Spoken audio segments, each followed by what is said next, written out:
Thank you. Well, I am Laura Duty, and I'm Program Officer with the King Foundation, and that's in Dallas, Texas. And I've been there, actually I'm starting my 9th year, my 15th, 16th year in the foundation field in that arena, but my 9th year with the King Foundation. And we are a little unique in the areas that we fund, or I guess the locations that we fund, our geography. We're very wide, as everything from aging to the indigent to kids and the whole 9 yards, but we fund in the Dallas-Fort Worth area, as well as 2 very rural areas. One is a big wide section of West Texas, a big wide swath of West Texas, as I call it, and the other one is in the southern and eastern part of Arkansas, which is in the Delta area of Arkansas, so along the Mississippi River, a very unique rural aspect. There's a lot of logging in some of those areas. There's a lot of fields, a lot of cotton, a lot of all kinds of interesting things that you run across when you're driving between town and town. We were, I guess when I came with the foundation, we were using Gifts for Windows, and so we were looking at kind of slowly looking to see what we wanted to do. We wanted to do online applications. Took us a little bit to get there, and this is actually, I guess, my second time to start with a software vendor and to get things online. Prior to this, I ran a community foundation, and we went basically from square zero to implementing a software system that would integrate our grants and our donor management and all those other good things. So, oopla, we did it again. One of the nice things about that is that there's so many more options that are out there on the marketplace now than what there were when I did that about 15 years ago with the Community Foundation.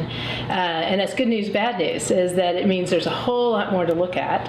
And so we did. And I think I first ran across Foundant at the Grant Managers Network, that meeting, and that was my sole purpose for going, or our main reason for going to that, was to look at all the different vendors that were there and really kind of get a hands-on feel as to what they were like. Because I had looked at them, but I knew what they each offered, but I really wanted to get the, okay, what are you really like in person sort of feel from it, and that I did. And so our foundation does a lot of analyzing, and of course we did that when deciding what group to go with, and looked at a lot of different programs, and really narrowed it down to we narrowed it down to 2. And what we really liked about Foundant was we just kept coming back to is this high level of customer service, this high customer touch. We talked with the founders of the organization. I mean, they're calling and communicating with us and answering our questions, to which we had a myriad of questions, and very, very patient. And we looked at the prices were certainly something that came into consideration, and we also looked at the ability of being able to convert or to migrate in 40 years of grant making data.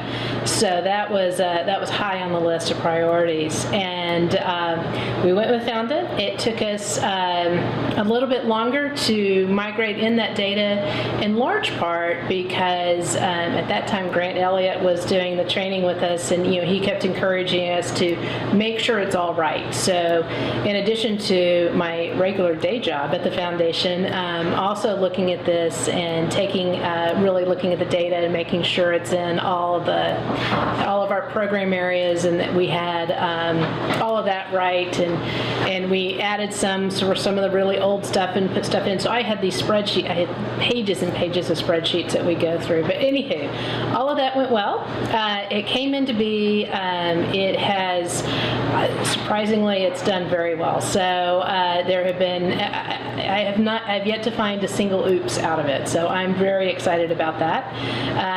And that is really in large part, a large credit to Foundant and you guys really helping us through that process and making sure that we really thought about what we were doing before we sent it to you guys, before we sent it to Foundant to have it migrated into the system.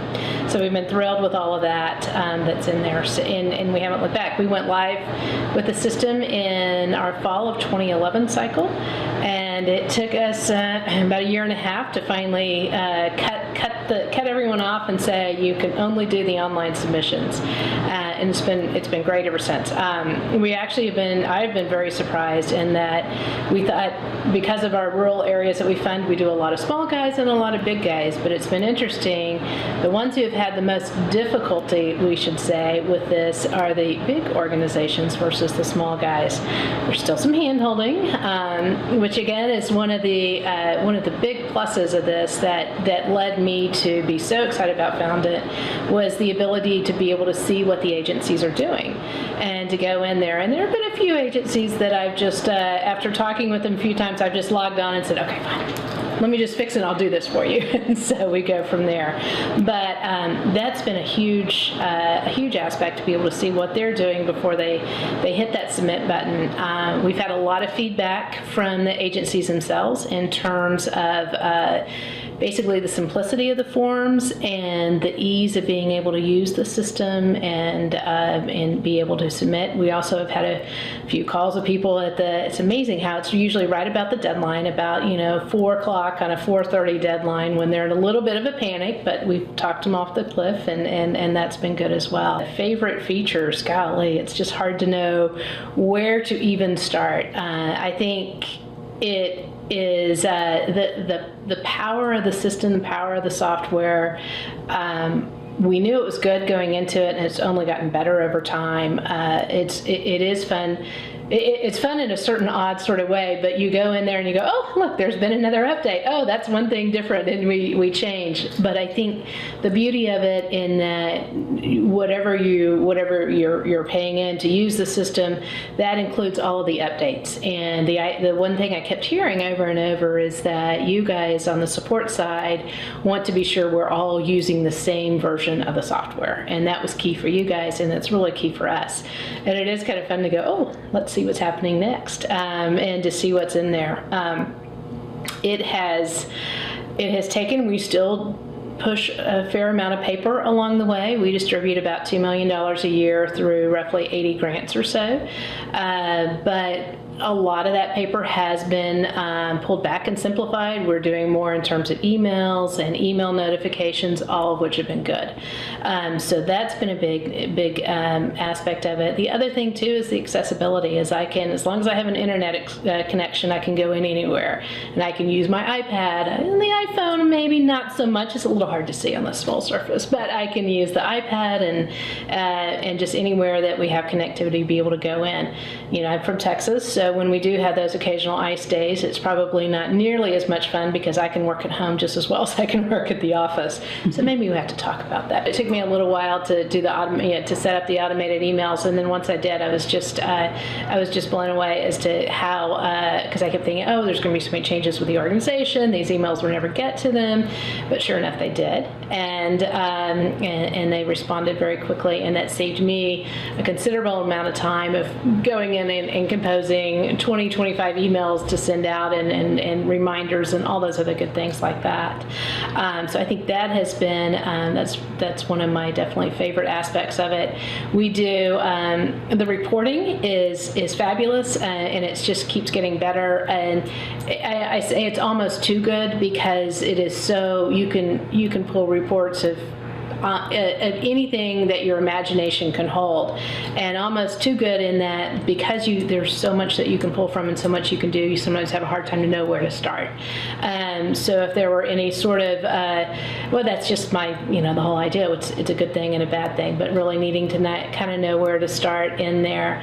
I think one of the challenges that I've had to overcome is this fear of, oh gosh, are we putting too much into the system? We don't want to how much room does everybody have? We don't want to upload a lot of files in there and then make everybody else run out of space. And I have been reassured over and over and over again by Foundant and all that are in there that that's what it's designed for. You want to put more and more data in there, and it is, as we're learning, it's nice to have all of that at your fingertips. There's an email history that's in there as long as you send the emails through the system.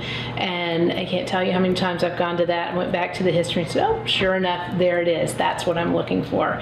And that's been a real bonus and a plus. And I know I've talked to several people that have looked to implement Foundant, and it's kind of funny because one of the things they'll say or they'll ask is that, gosh, is there just anything maybe a little negative about the organization or something? It can't all be that good. And I just go back to, I said, the customer service was the reason why we went with the organization, and it is by far the reason why we stay with the organization. And it's your questions are answered most often within the same day, most often within the same hour. If it is something that is coming up, and there are things that happen, we had a deadline, and there were some servers, there were some issues with that, and it was 3 o'clock with a 4:30 deadline, and people weren't able to log on, and so it was very calmly called. At that point, I didn't send the email. I did call for customer support, and you guys explained to me that just have them keep logging in. Once they're in, stay. And sure enough, everybody was in, and they were all able to submit those applications by 4:45 at the latest. So it worked out very well, and you just don't get that level in very few places, if any places. And so that's something, now, like I said, we've been with Foundant since, I guess, live since 2011, so 4 years, probably 5 years from when we started, and I think it's only gotten better over time. And so there are many good things to say about it. Yes, 5.0 is a big change, but you guys prepared us for it very well. We, so able to take a look at the webinars coming through, so had a little bit of an idea.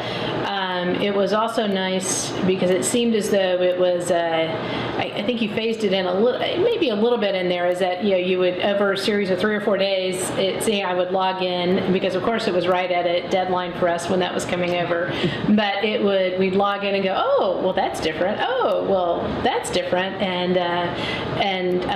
go from that point. Can't tell you how many ideas that, they're all brilliant ideas, because of course they came from me, but how many ideas that I've put in there, and not only do you put something in, but then you actually hear back and may say, oh, and it may be 6 months later, it may be a year later, and then say, oh, and it got incorporated into a release.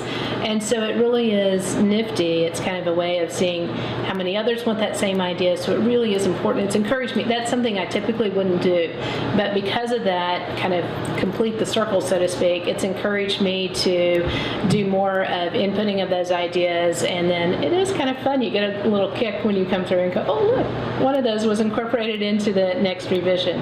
So 5.0 was big. There are still a number of things that I'm working through on them. You guys looked at, and you have over 700 clients now, and so went in and said, okay, how many have a fair number of reports? And you actually rebuilt you kind of said which ones are the most important, and you guys rebuilt the most important ones for me, which after going through a few of the classes today from over the couple of days for the summit, I'm very glad y'all did that for me, so that saves me some time. So again, that aspect of it, I think I see with that 5.0 release that it's only getting stronger, and that there are a couple things I can go back to when before we could even resort a list of items, whether it's email attachments or emails or merge templates or anything like that. And so even if there's a couple of things that are like, well, that's not quite how I would do it now, it's like, I think, well, just give it a little bit of time, and truly a little bit of time, and then that will be incorporated in and taken care of along the way. And just keep submitting those ideas to the Idea Lab, because that is where you guys take a lot of you use that, you look at that and you incorporate it in, and it comes back out on the other side.